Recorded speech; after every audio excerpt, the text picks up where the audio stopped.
আসসালামু আলাইকুম রহমতুল্লাহি ওয়া বারাকাতু। আজকে আপনাদেরকে দেখাবো এই কাঠের মধ্যে ডিজাইন করে আমরা কিভাবে মসজিদের এই চেয়ারগুলো বানাই। এই যে মসজিদের মিম্বর বলে, অর্থাৎ শুক্রবারে হুজুররা যে বয়ান দেয়, এই যে দেখুন সেই মিম্বর হবে। এই যে নকশাগুলো করা হয়েছে খুবই সুন্দর মাশাআল্লাহ নকশাগুলো। এই যে এখানে যেগুলো হাতল, মিম্বরে হাতল লাগানো হবে, সেই হাতলগুলো তো কিভাবে ফিটিং করা হয় সেগুলো আপনাদেরকে আজকে দেখাবো। আপনারা অনেকেই জানেন আমি ছোটখাটো একটা ফার্নিচারের ব্যবসা করি, আর এই মসজিদের এই চেয়ারগুলো সারা বাংলাদেশে এই কুরিয়ারের মাধ্যমে আমি ডেলিভারি দিয়ে থাকি। অনলাইনের মাধ্যমে অনেকে অর্ডার করতে পারে না আমাদের কাছে, আমরা কুরিয়ারের মাধ্যমে এগুলো কিন্তু সারা বাংলাদেশে পৌঁছে থাকি।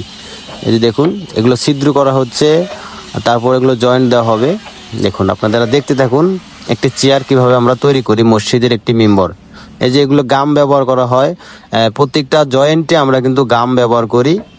দেখুন ফিটিং করা হবে এগুলো সারা বাংলাদেশ থেকে আপনারা কুরিয়ারের মাধ্যমে অর্ডার করতে পারেন।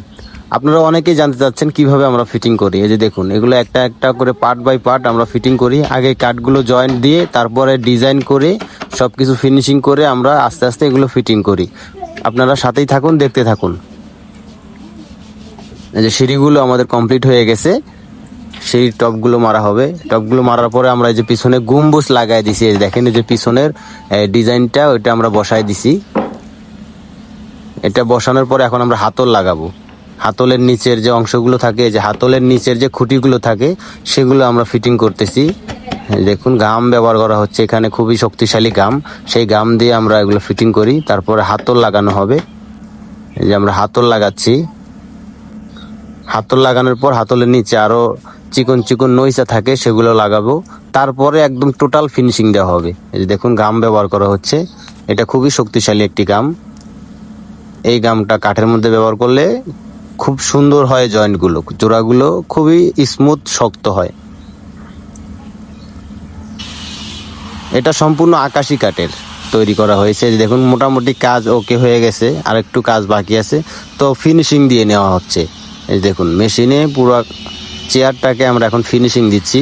কোথাও কোনো স্পট থাকলে, কোনো বাড়তি ঘষাঘষি লাগলে আমরা সব দিয়ে নিচ্ছি। এই যে দেখুন একদম ফিনিশিং স্মুথ করার পরে একদম সুন্দর দেখা যাবে। তারপর এটাকে আমরা বার্নিশ করব। ঘষা দেওয়া হচ্ছে। এই যে এখন বার্নিশের কাছাকাছি করা হয়েছে, কিছুটা কালার আনা হয়েছে, পুরো ফিনিশিং এখন হয় নাই। এই যে পুরো মিম্বরটা দেখুন সেম অ্যাকুরেট হয়েছে কিনা দেখা যাচ্ছে, খুবই সুন্দর মাশাআল্লাহ ডিজাইনটা হয়েছে। তো বার্নিশটা এখনো ফিনিশিং হয় নাই, বার্নিশের কাজ আরো বাকি আছে। তো সম্পূর্ণ মিম্বরটা আমরা একদম ন্যাচারাল কাঠের চাষ বার্নিশ করেছি। এটা সম্পূর্ণ আকাশি কাঠ দিয়ে তৈরি করা। মসজিদের এই মিম্বরগুলো